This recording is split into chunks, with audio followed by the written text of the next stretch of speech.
ভুল মানুষের পাল্লায় পড়ে জীবন শেষ করে দেওয়ার থেকে সারা জীবন নিঃসঙ্গ থাকা ঢের ভালো। আমি কখনো বিচ্ছেদের পক্ষে নই, কিন্তু তাই বলে যে ভুল মানুষের কাছেই সারা জীবন কাটিয়ে দিতে হবে এমনটাও বলছি না। সঠিক মানুষ আর ভুল মানুষের মধ্যে পার্থক্যটা ঠিক বোঝার উপায় নেই।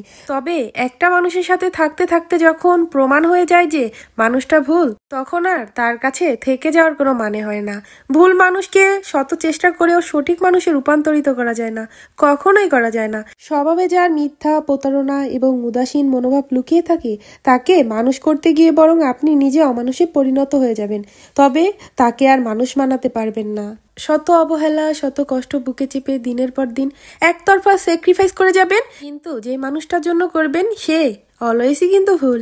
সেই মানুষটা কখনো আপনার কথা ভেবে বিন্দুমাত্র স্যাক্রিফাইস করবে না, করার কথাও না। কেননা সে নিজেই জানে আপনার প্রতি তার আচরণ কেমন, কিন্তু তারপরেও আপনি তাকে ছাড়বেন না, ছাড়তে পারবেন না। সংসার কয়েক মাস কিংবা এক যুগের জন্য নয়, দুজন দুজনার পাশাপাশি থেকে সকল সুখ দুঃখ, হাসি কান্না, অভাব অনটন এর মধ্য দিয়ে পরস্পরকে স্যাক্রিফাইস করা যায়।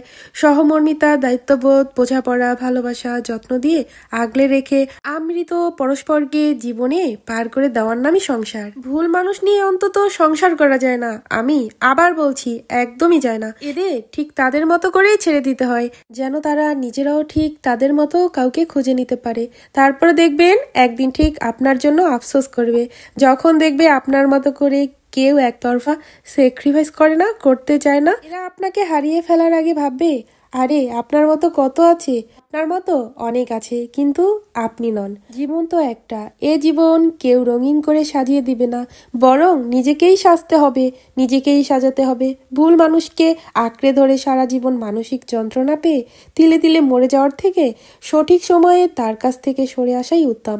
জীবনকে সহজ করতে জীবন থেকে ভুল মানুষকে সরিয়ে ফেলুন, দেখবেন জীবন কত সুন্দর। তাই নিজেকে খুব যত্ন করতে হয়, বুঝলেন তো? সময় নিয়ে স্নান করতে হয়, সাবান মাখতে হয়, শ্যাম্পু করতে হয়, চুলও আঁচড়াতে হয়, তেলও দিতে হয়, নখ কাটতে হয়, খারাপ লাগলে ঠাকুর ঘরে গিয়ে পুজো দিতে হয়। অন্যের জন্য উদাসীন হয়ে আমরা তো আমাদের নাওয়া খাওয়াই ভুলে যাই। কেন এলোমেলো থাকবেন? কেন নিজেকে পরিপাটি রাখবেন? নিজের যত্ন নিজেকেই গুছিয়ে করতে হয়। নিজেকে এক ফোঁটাও অবহেলা করা উচিত না।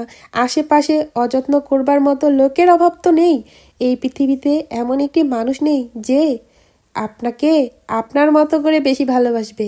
বন্ধুরা, আমার ভিডিওটি যদি আপনাদের ভালো লেগে থাকে, অবশ্যই আমাকে সাপোর্ট করতে ভুলবেন না, কারণ আপনারাই আমার অনুপ্রেরণা।